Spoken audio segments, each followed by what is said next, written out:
Hello everyone, welcome back to pricing. Today we discuss an intriguing topic, strategic competition on pricing. Many of us have seen this, a price match guarantee from Best Buy. Actually, more than Best Buy, many big retailers offer price match guarantees. So my question for you is, what does price match guarantee do to the market and the prices? Does Does a price match guarantee make the market more competitive, or does it make the market less competitive? Does a price match guarantee actually lower the prices in the market? Pause the video and think about your answers and why.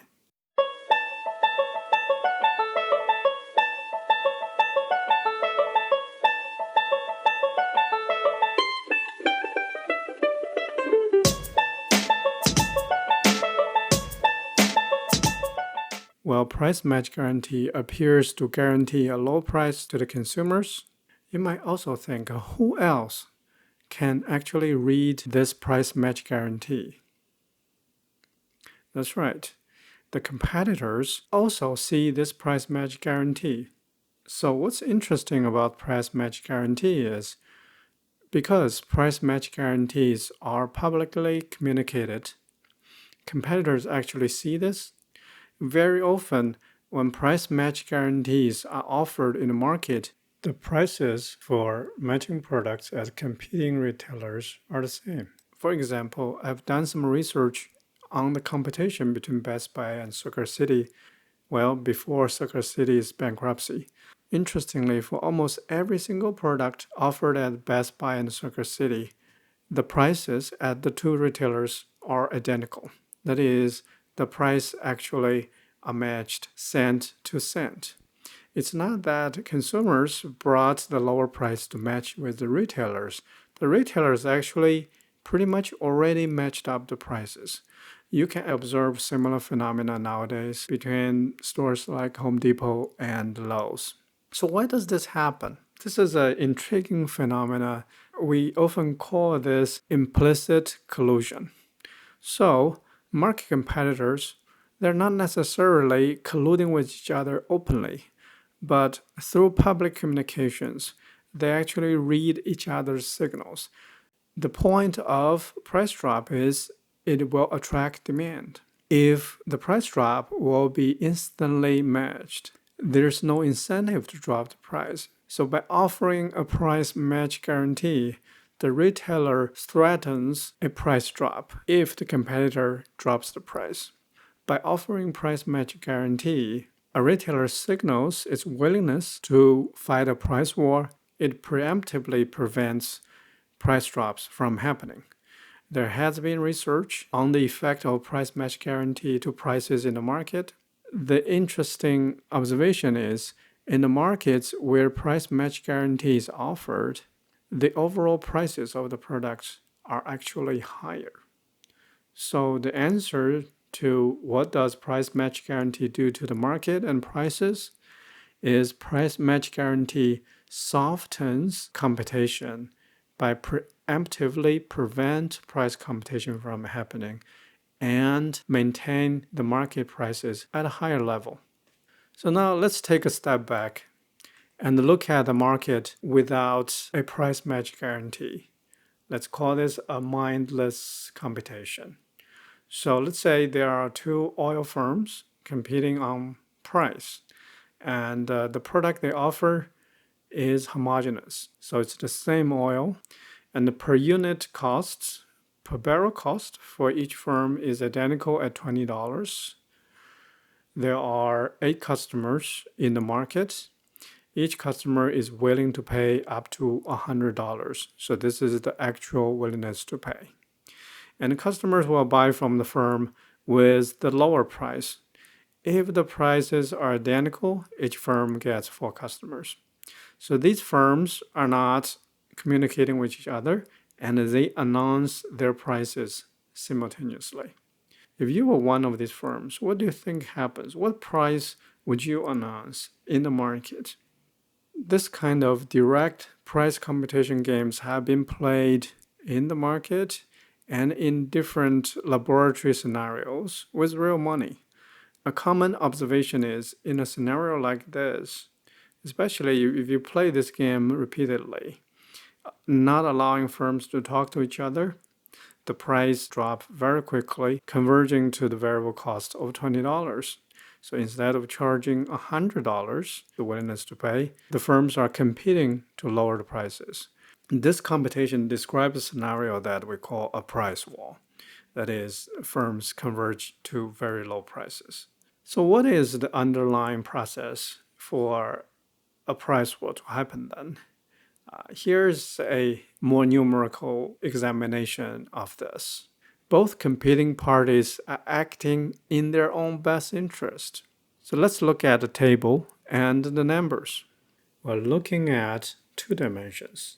One dimension is your price, whether your price is high or low. And the second dimension is your competitor's price, whether the competitor's price is high or low. And the numbers in this table are the profits for you and for the competitor. Each one of these quadrants represent one condition. For example, the upper left corner represents the condition when your price is high and your competitor's price is high. Your price is high, your competitor's price is low. Your price is low, your competitor's price is high, and your price is low, and your competitor's price is low. The two numbers are your profit and the competitor's profit. So, for example, in the top left corner, your profit is 20, and your competitor's profit is 20. In the lower right corner, your profit is 5, and your competitor's profit is 5. You may think that this clearly is better than that for both competing parties, and why don't both companies just settle for high price and high price? Here's the problem. Let's consider your decision. So you can charge your price as high or low based on the profits you receive. So let's consider a scenario when your competitor's price is high.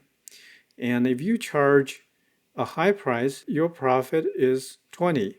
And if you charge a low price, your profit is 25. So 25 is larger than 20. So if your competitor's price is high, you would want to charge a low price. Now, what if your competitor's price is low? If you charge a high price, your profit is 0. If you charge a low price, your profit is 5. 5 is larger than 0, so you would prefer to charge a low price. See, when you consider these numbers, no matter what price your competitor charges, your optimal strategy is always to charge a low price, because it's always a better strategy no matter what price your competitor charges. Therefore, you are going to charge a low price. Additionally, since this table is symmetric, the strategy is actually the same for your competitor. That is, when your price is high, your competitor would be better off charging a low price with 25 as the profit rather than 20.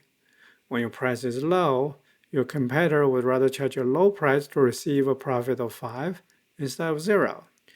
So, at the end of the day, both parties acting out of their own best interest, they end up in a corner that is worse off for both parties. So this game describes a price competition scenario. The situation I have just described is called a prisoner's dilemma. And here's a table very similar to one that I have just discussed. The only difference is now let's say you have two partners of crime, you and your crime partner. Now you have both been arrested by the police. The police has separated the two of you, and you can decide whether to confess or not. And the two numbers here are the jail time, your jail time or your partner's jail time. Feel free to apply what we have just discussed in the previous slides to examine this table. So the scenario of a prisoner's dilemma is, although if neither of the partners confess, no confess for either one of the partners, they will both receive a smaller jail time of 1 year and 1 year, but they will end up both confessing and both receiving a jail time of 4 years and 4 years. Because of the prison dilemma situation, we can easily fall into a trap called price wars in the market space, where firms battle for customers and they try to take businesses from a rival or seek to drive the competitor out of the market. When the competition is fierce, deep price reductions can occur, and that leads to price wars. Price wars can be very damaging. Here are some commonly known negative effects of price wars. Price wars can increase customers' price sensitivity because when you drop the price, that becomes what customers know as the price of the products. They may become more price sensitive. Customers also become focused on the prices instead of the benefits that the products can bring. And the driving force behind points 1 and 2 is over the long run, it would influence customers' reference prices. A reference price is the price that a customer may remember, and that serves as a baseline when a customer makes a purchase the next time. We'll talk more about this when we discuss the topic time customized pricing. And finally, because of price wars, firms are drained of resources, the industry development can be affected. We're actually going to see an example next. In a way, the oil and gas industry is in an eternal price war because the products they offer in the market is a commodity. And by and large, the product is not heavily differentiated across different companies. What's particularly interesting is when you consider the whole oil industry, it actually has enormous pricing power because the demand for oil and gas is usually not very elastic. If there's a shortage in supply, and the price would go up sharply because people cannot not to drive to work, for example. On the other hand, because it's a commodity, each individual company does not have a lot of pricing power in the market. So in a way, they are in an eternal price war.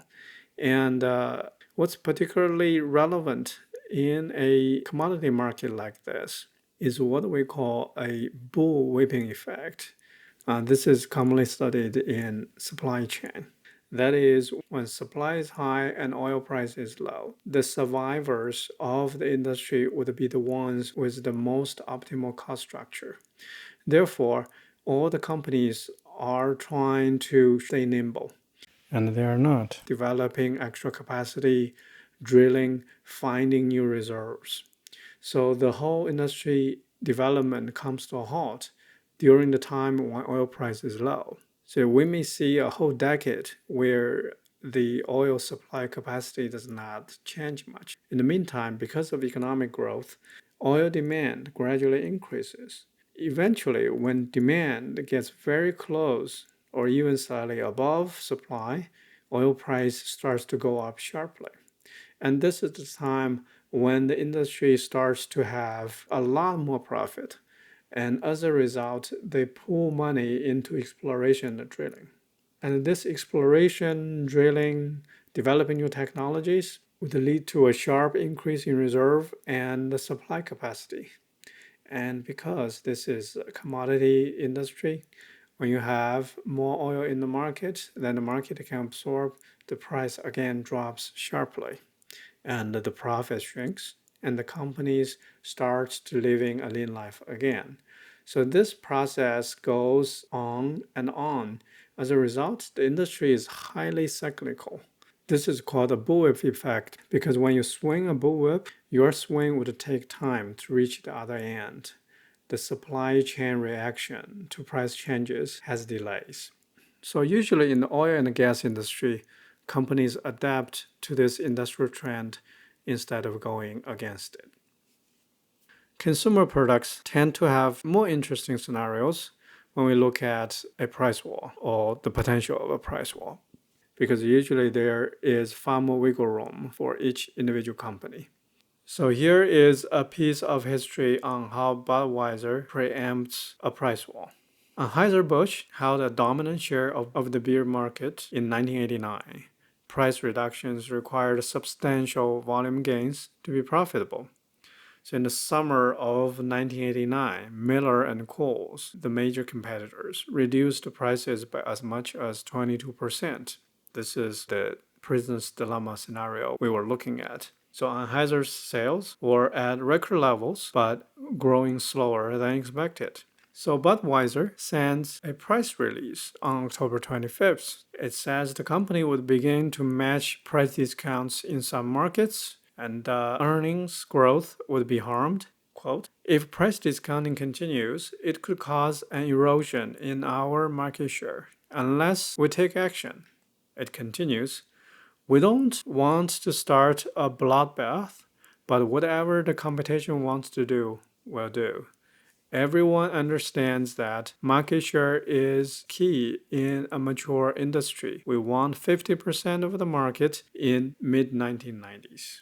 They then reduced the prices in fewer than a third of their markets. So they actually started action. The point of the action here is actually very similar to the price match guarantee that we have discussed in the beginning. Recognizing that they could not match the marketing power of Anheuser, rivals quickly established price stability. So this is a scenario where through signaling, Budweiser actually got out of that low pricing conundrum in price competition and in a way moved all the competitors' prices into the upper left quadrant that we have talked about. So to reconsider the scenarios we have discussed, the first key insight is to communicate pricing intentions. The reason why a prisoner's dilemma happens is because the prisoners couldn't talk to each other. And similarly, the reason why price war happens is companies individually decide their prices without publicizing their pricing intentions. And on the contrary, when companies communicate their pricing intentions, it tends to soften the price competition and in a big way avoiding price wars. A cautionary note is communicating pricing intentions is different from fixing prices, which breaks the law and can potentially result in prosecution and jail time. We'll talk more about this when we discuss the legal issues of pricing. The next example we look at is called alternating offer bargaining. John can propose any split he wishes of $100, and Mary can accept or reject. If she rejects, she can propose any split that she wishes, except that 60 of $100 is removed. That is, the pie shrinks by 60%. That is, she can propose any split of $40. If John rejects Mary's offer, the two walk away empty-handed. So the question is, if you were John, what would you propose? Here we assume that both John and Mary wants to make as much money as possible, and the smallest denomination is 10 cents.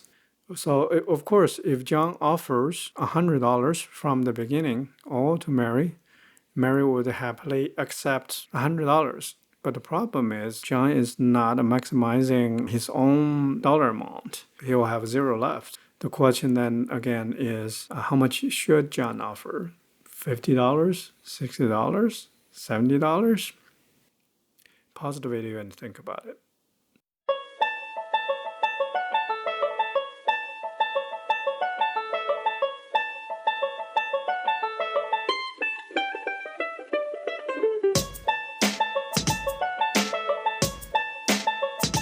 Welcome back. There's actually a way to resolve the situation. This is what we call a backward induction. First, John offers, and what happens next is Mary would make a decision. Mary can accept, and Mary can reject. If Mary rejects, then Mary would split $40. After that, the next is it comes back to John, and John's decision can be rejected. In that case, John will receive nothing, or John can accept if the dollar amount is larger than nothing.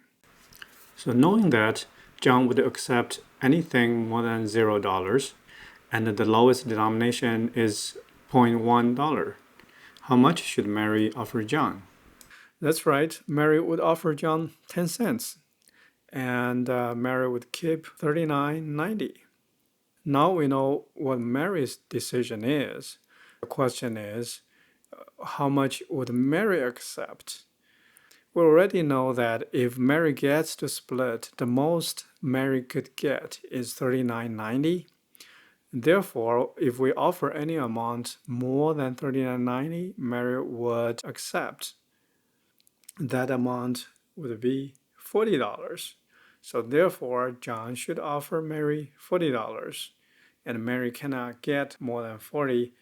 The game would actually end with Mary accepting $40 offer from John. So how did we solve this problem? If we start to think about John's decision from the beginning, it feels awfully complicated.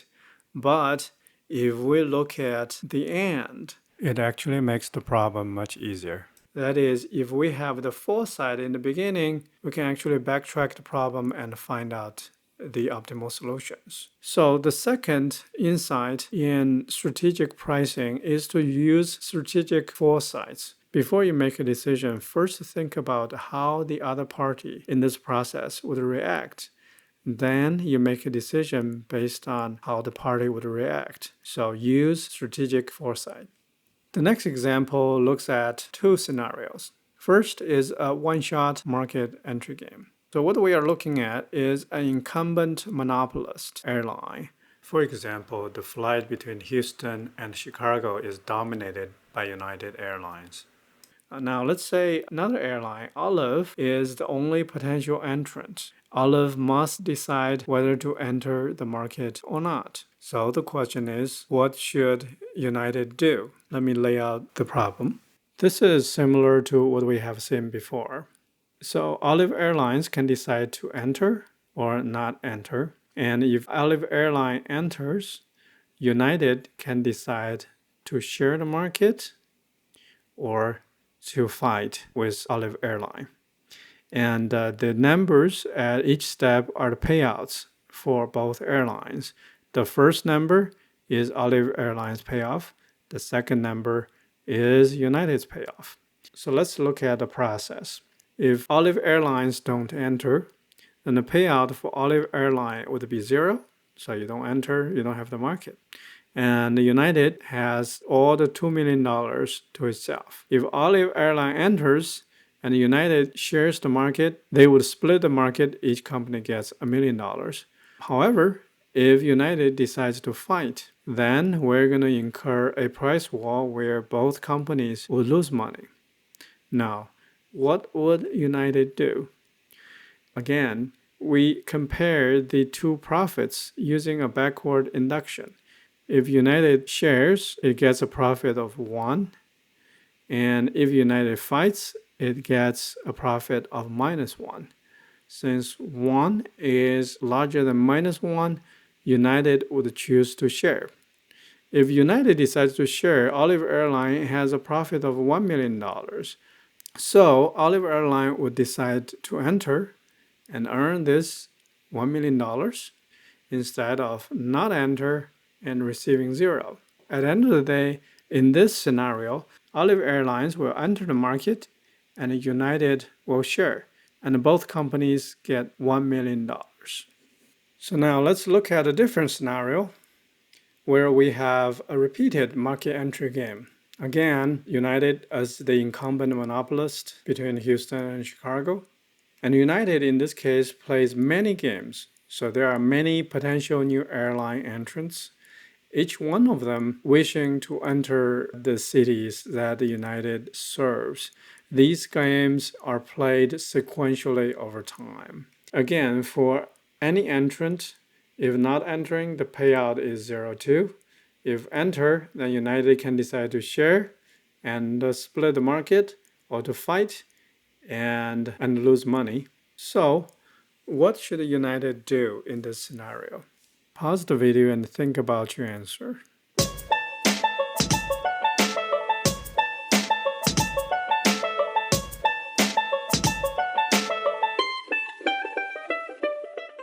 In this case, it's more helpful if you lay out the sequence of earnings United could receive over time. If United decides to share, it will receive $1 million, $1 million, $1 million, $1 million, etc., etc. If United decides to fight, it will lose $1 million, lose another $1 million. What do you think would happen next? Once United has built a reputation to fight, it would deter future market entries. Therefore, without entry, we're going back to this do not enter 0-2 scenario. So United would continue to receive $2 million into the future. Comparing these two sequences, it's not hard to see that United actually is better off fighting when the game is repeated. The third key insight is differentiate one-time and repeated strategic inactions. Repeated strategic inactions are not simple repetition of one-shot strategic inactions. Next, we examine what's described as the weakest link game. Let's say we have 9 players, or let's say 9 salesperson. And each one of them would simultaneously choose a number from 1 to 7. So let's say these numbers represent the final price that they sell the product. The smaller the number, the lower the price. And then we will determine the smallest number out of this group. And we will then use the table on the left to decide each player's payoff. It's based on the smallest number in the group and the player's number. Now let's look at the table. The table has 2 sets of numbers. One is your number from 1 to 7. The other set is the smallest number in the group from 1 to 7.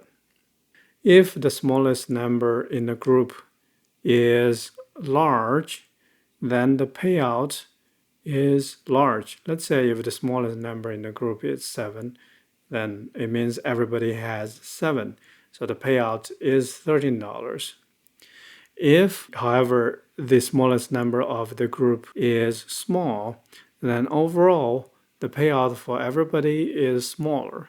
But what's more relevant is if the smallest number is 1 and it is your number, that if you give the smallest number, then your payout is $7. However, if the smallest number of the group is 1 and you're the one gives a large number of 7, then you receive only $1. Imagine this as a team of salespeople. And when they enter the market, they have some wiggle room to decide how much is the price they offer to the clients. If someone in the group offers a lower price to the clients, that person would receive more sales. But as a result, the other team members' sales records would be hurt, and overall, the sales team would have lower sales numbers. So this is why we call this the weakest link game. That is, the overall payout is decided by the one that quotes clients the lowest price. And I actually have played this game using real money in class. As you might be able to imagine, almost every single time, the smallest number from the team is 1. So what does the result from this game tell us? So the fourth key strategic insight is managers should promote price integrity and coordination. For example, in this case, salespeople should compete on a dimension other than lowering price quotes. So finally, I want to describe a 2x2 quadrant on how to respond to price competition. So the 2 dimensions we are considering are whether the price reaction is very costly or can be cost justified, and whether the competitor is strategically weaker or equal or stronger. So the four strategic choices are to ignore if the reaction is too costly and the competitor is weaker, you don't have to do anything. And if the reaction is too costly and the competitor is equal or stronger, the best strategy is to accommodate. Accommodate involves different things. Sometimes it means to shift market focus. Instead of selling to the same segments that the stronger competitor is focusing on, sell something else. Developing expertise. The bottom left quadrant, if price reaction is cost justified and the competitor is weaker, then the strategy is to attack. This happens often for bigger companies when they want to preemptively prevent small competitors from entering the market. The caution here is to avoid breaking the anti-monopoly law. And finally, if price reaction is cost justified and the competitor is equal or stronger, then in that case, the strategy is to defend. To play defense, the strategy can be more complicated than simply fighting back. It could include strategies such as signaling, price match guarantees, etc., to prevent a price war from happening. Okay, to recap, we have discussed four strategic insights. First is to communicate. That is, barking or signaling is better than biting to fall into a price war. Here we have discussed a couple ways.